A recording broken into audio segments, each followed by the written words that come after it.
Recently, Addison residents had the opportunity to hear projects, accomplishments, as well as goals from our various taxing bodies during the Shape of Addison.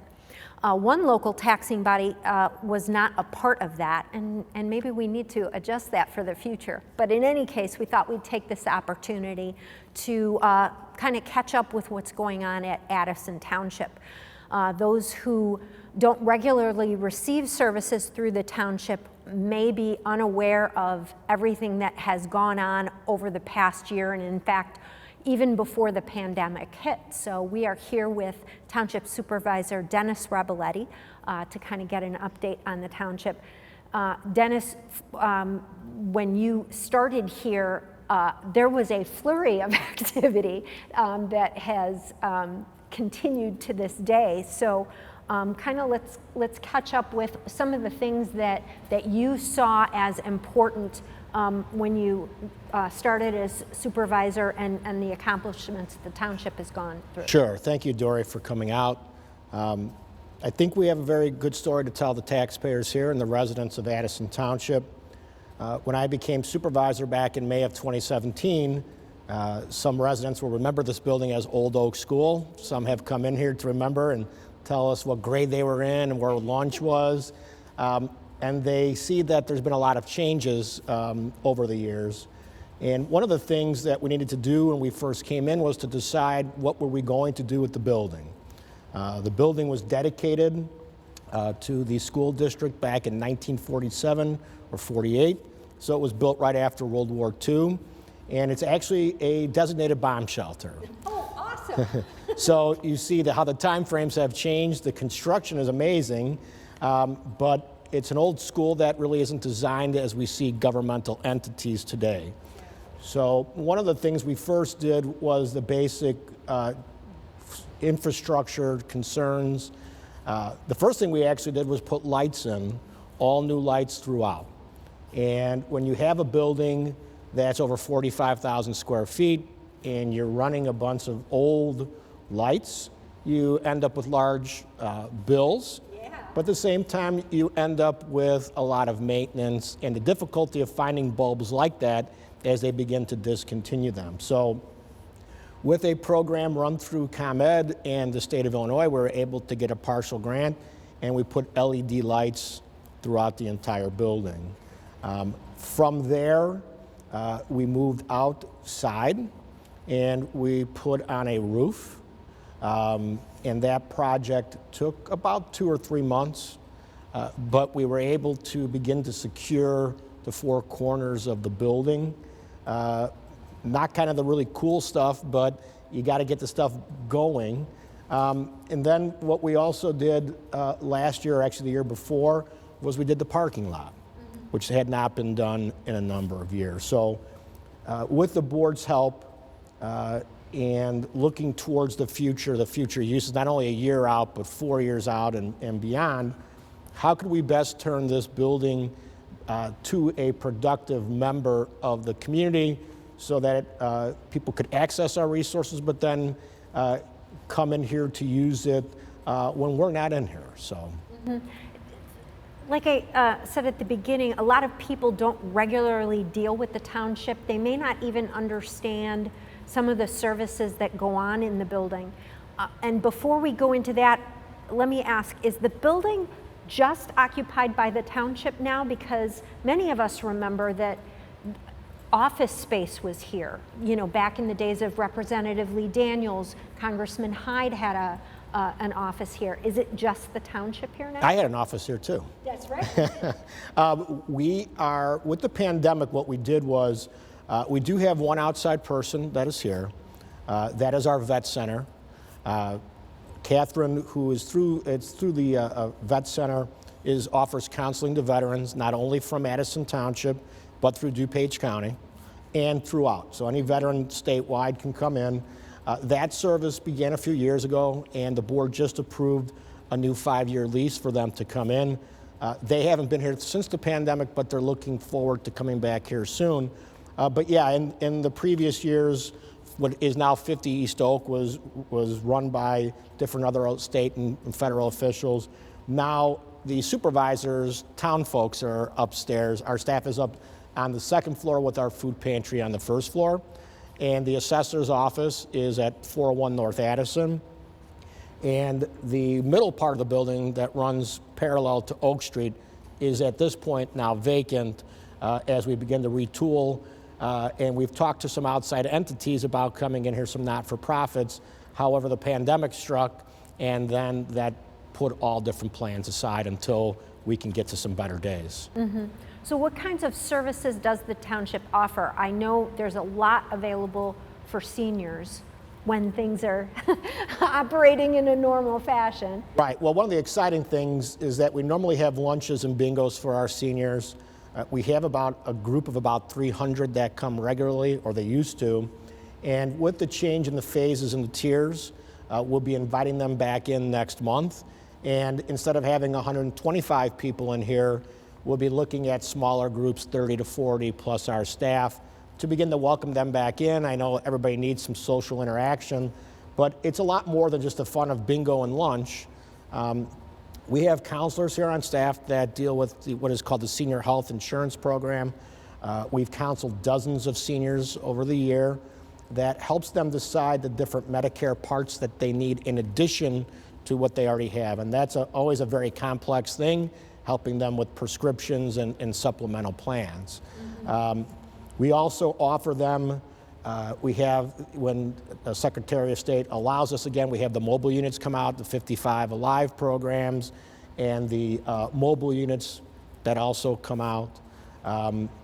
They can take their driving tests and vision tests here. So we offer that. And so those are some of the services that we do offer for the seniors, as well as things like the food pantry, emergency assistance, or anything else like that. Now, the food pantry was something that even pre-pandemic was a big goal on your radar. I remember, shortly after you took over, the consolidation of the food pantries. You worked very closely with Mayor Veenstra, as well as the various agencies that were trying very hard to help the community, but in a very piecemeal fashion, a lot of duplication of services. Remind us what went into the creation of now the consolidated food pantry. Well, I do recall Mayor Veenstra approached me at an event prior to me becoming the supervisor to talk about what we were both thinking about with how the food pantry could operate. We've had a food pantry here for about 20 years plus, and the mayor brought it to my attention that we had a number of churches and not-for-profits that were operating food pantries, but some were open one day a month, and it's so expensive to staff these and to keep the food at the proper temperatures and proper storage, and just the logistics of getting food to people, to and from the different warehouses is a lot of work, and it's a lot of cost. And so the churches and these not-for-profits were having trouble even affording the cost of just staying open.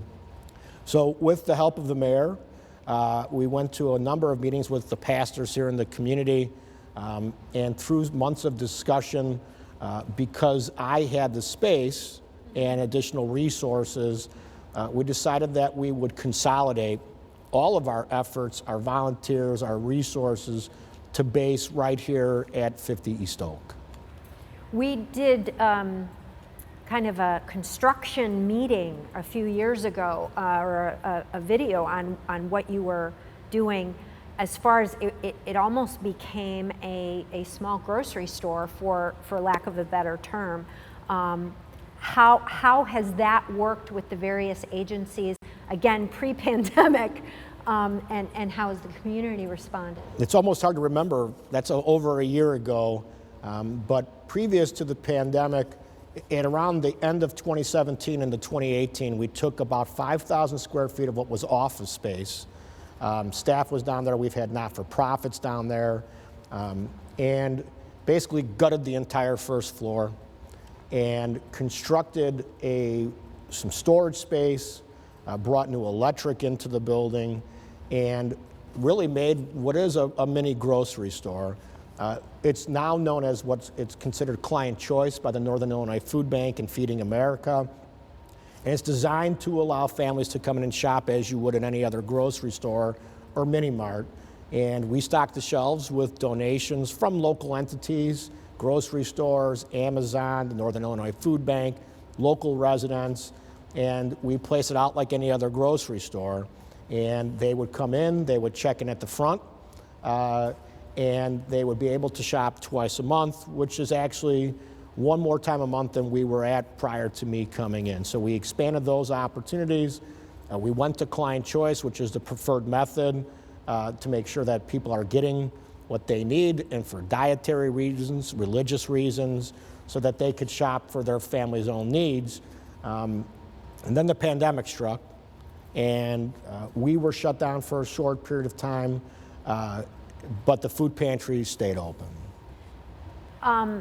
We've talked on ACTV a lot about the weekly phone calls that the mayor holds, just as kind of a, touching base with all the various taxing bodies. You've been a regular participant in those phone calls, and it's kind of been mind-boggling to hear the number of people who suddenly found themselves in need of services that they kind of took for granted that they would never need.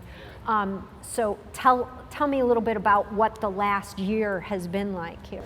So the good thing about the development of the food pantry is we had the infrastructure laid in for expansion as it grew naturally and organically as we got the message out. But then when the pandemic hit, everything went off the charts. And the demand that we saw was nothing like I've ever seen in an elected office. We've seen our regular clients here, and then you saw a number of people throughout demographics and socioeconomic abilities that all of a sudden needed help and never thought they might find themselves here.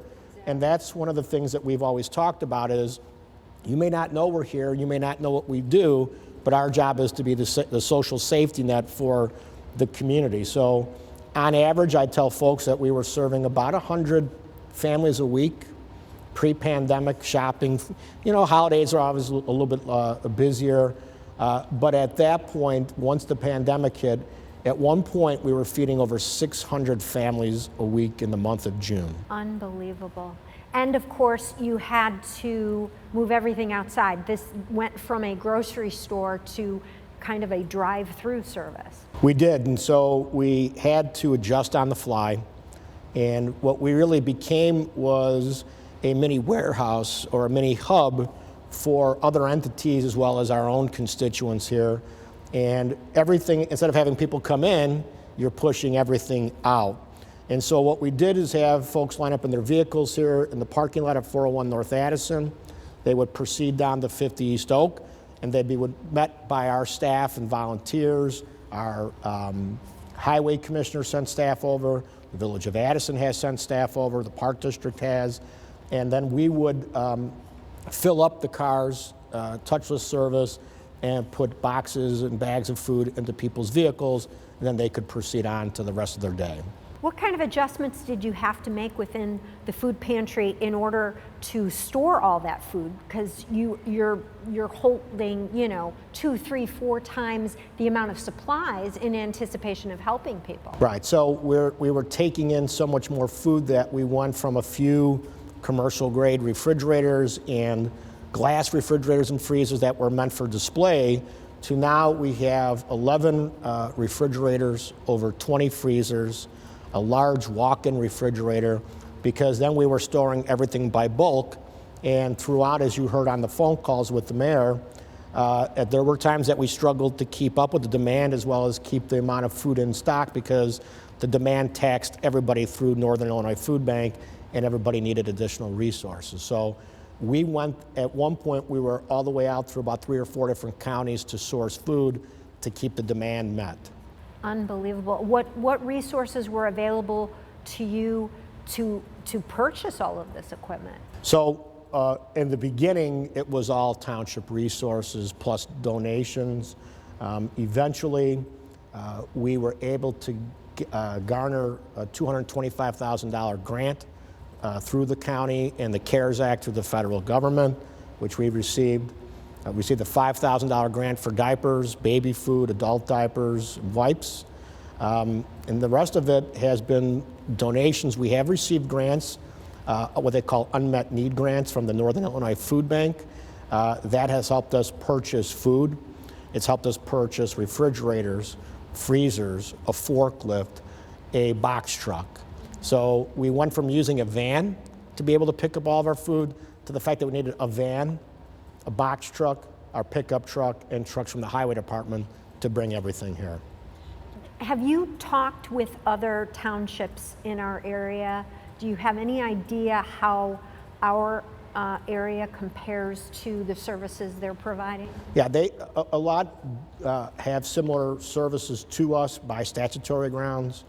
We have the largest food pantry in the county, and from a township perspective, we probably are about 6 times the demand of anybody else. And you've heard me say once, you've heard me say 100 times on the phone calls, that this township has been more disproportionately impacted by the pandemic, and so the demands upon us have been much more strenuous. But those other services, the townships haven't had that push for services that we've had here. What other kinds of improvements did you have to make because of the pandemic then? Because you're still operating. I know during the election, for instance, this was a voting site. Sure. So some of the other improvements that we made is that we have handicap accessibility here at the front of, we call it the event center now. So door 8 and door 9, we did not have that here before. What that allowed for early vote is residents could come in here and they would exit out through the breezeway and back out through the parking lot. So we made those changes. Here in the event center, which is the old Oak Gym, we put a new floor in, commercial grade floor, that you would see in a Sam's Club or in a mechanic's garage, so that we reduce the level of slip and fall. Here in the event center, when we did early vote, we expanded early vote to what we call now a permanent temporary site, which is kind of an oxymoron. But that means that once we're open 7 days a week up until the day before the election. Previous to that, we weren't open on the Sundays, and we weren't open the Monday before, and we would always have to turn people away. We campaigned with the county clerk in a bipartisan fashion to get that accomplished. To that end, in November, over 14,000 people came through this building to vote in person, and that did not include people who came here simply to drop off their vote by mail in a secure ballot box. So we've seen that as an increased value. We were the 3rd busiest site in DuPage County, below the county itself at the fairgrounds and Stratford Square. Wow, amazing. For those who are, those numbers people, getting back to the food pantry a little bit, we've talked, kind of in general, you're helping so many more families or whatever, but compare 2020 to the previous year, for example. Sure, I can do, let me pull my numbers up here. I wanted to make sure I had them because they're pretty voluminous. So in 2018, we helped out just under 2,900 families, 9,300 individuals, 3,500 of those were under the age of 18. You said that was 2018? 2018. I mean, that's a lot right there. That is a lot in and of itself. And if you looked month by month, you'd see the growth as the food pantry was taking off with the consolidation efforts, with the help of our partners, the village, the churches, the faith-based groups, and the volunteers. Into 2019, we were at 4,200 families, just under 13,000 individuals served, and 4,600 of those were under the age of 18. And this is where the numbers become very staggering, because when we look at 2020, we served just under 12,000 families last year. Unbelievable. 44,300 individuals, and just over 13,000 people under the age of 18. Wow. So you see that while we've had growth throughout the years as people were becoming more acclimated to the new system here, and its visibility with the help of our partners, but the pandemic definitely blew those numbers right out of the water. Exactly. Now, we're only a couple of months into 2021, but I know health department-wise, numbers are beginning to look better. Are you seeing that as far as the number of people who need help through the food pantry? We have, and as people have had a chance to go back to work, so we're hopeful that that's some of the reasons we've seen the drop. We've been averaging between about 250 families plus still a week. Last week was a little bit off, but that was blizzard conditions and snow and the bone-chilling cold. But we're hopeful that the numbers will continue to go down as businesses open up and the state opens back up. So what do you anticipate in the coming weeks and months? Do you have any sort of timeline for when you think services will begin to return to normal here? Yeah, we're hopeful that as the weather breaks and the vaccines continue to roll out, they're going to look sometime into the spring or early summer to invite people back in. Again, when you're doing 200 plus families a week, it's too much to bring in with our limited resources and space. But I'm hopeful that we can begin to go back to our client choice at some point in time in the next few months. And is the food pantry still in need of donations? I know for a good couple months there, we were kind of begging people that, if you have anything to give. Are you still in need of that? We are. We've been very fortunate that people here in the community have rallied around us. People have gone to our website, atcares.org, and have donated. We have sustaining members. We've had corporate donations, both in kind as well as financial donations. We're always in need of hygiene products, laundry detergent, things of that nature that we don't normally get from the Northern Illinois Food Bank that we have to go out and purchase ourselves. When you have to go out to places and purchase them, are you literally just shopping like anyone else? Do businesses give some sort of discount or anything like that to help? So what we're able to do is when we go through Northern Illinois Food Bank, it's just a regular shopping list, but we're buying in bulk. Normally we go and pick up the product in our box truck, which can hold 6 skids of food, about 12,000 pounds of food each trip. So we're able to order.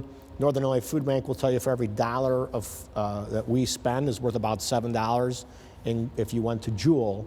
So that's where they talk about value added if you donate. Otherwise, we're in the regular marketplace if we have to go to the dollar store to buy hygiene items. So that's not something that is readily accessible. Diapers, hygiene products aren't things that we normally get. We've had Domtar here in town donate diapers to us before, and then we had the diaper grant through the county. But otherwise, and not all food is available. A lot of times we have trouble finding things like eggs and cheese to give out. That stuff we have to purchase. Do you work with the state or other governmental agencies as far as those grants and letting them know what you need and that sort of thing? So one of the first grants we got for the food pantry, which is a 501c3, was through the Illinois State Treasurer's program that different funds that they collect for fees, they put in a line item for food pantries. We received a $25,000 grant for the box truck, and so we were able to get a grant through them. Other grants have been through the federal government, through the county and the CARES Act. It's been more difficult to get state grant money. As everybody here knows, the state isn't always functioning as properly as we wish it would. But we're frustration on those phone calls. So yes, we're always looking for grants. We do have some state grant money in the pipeline. When that money will come, we'll see. But we've been able to leverage some of those grants with our tax dollars here to begin to not only rebuild the building, but give us the assets and things that we need to run the building. So what are your goals for the coming year when the coming year is still so, we don't know what it's going to look like? What do you still hope to accomplish? Well, I think that one of the things is we've been beginning to redo the inside of the building here so that we can redo some of that office space I was talking about earlier, so we can get some not-for-profits back in here. We've offered this space to not-for-profits. I was on a committee with the mayor regarding healthcare disparities. And what we heard time and time again is not only is there a need for children and families to connect with social workers and psychologists, but the people that are at home don't have the opportunity to have those conversations in private. And so we've offered the space here you see in the office space that if people do need to have that private time to connect with healthcare providers, that they would be able to do so. And while I don't have those folks on staff, I definitely have the space to do so. So we want to continue to do that. We're continuing to do some environmental upgrades here on the campus. We have put in, we've restored some natural prairie here up by Overcamp, and we continue to work on some beautification out here to help out with bees and butterflies. So we're working with the state on that and with the Forest Preserve to bring back some of the prairie that used to be here a number of years ago. But that's also sound and safe here for the community.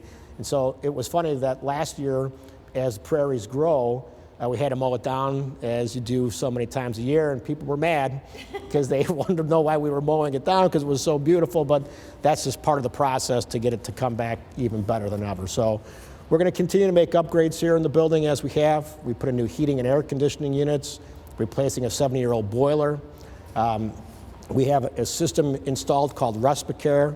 It has UV lighting throughout, which helps purify 99.9% of the air that's in the building.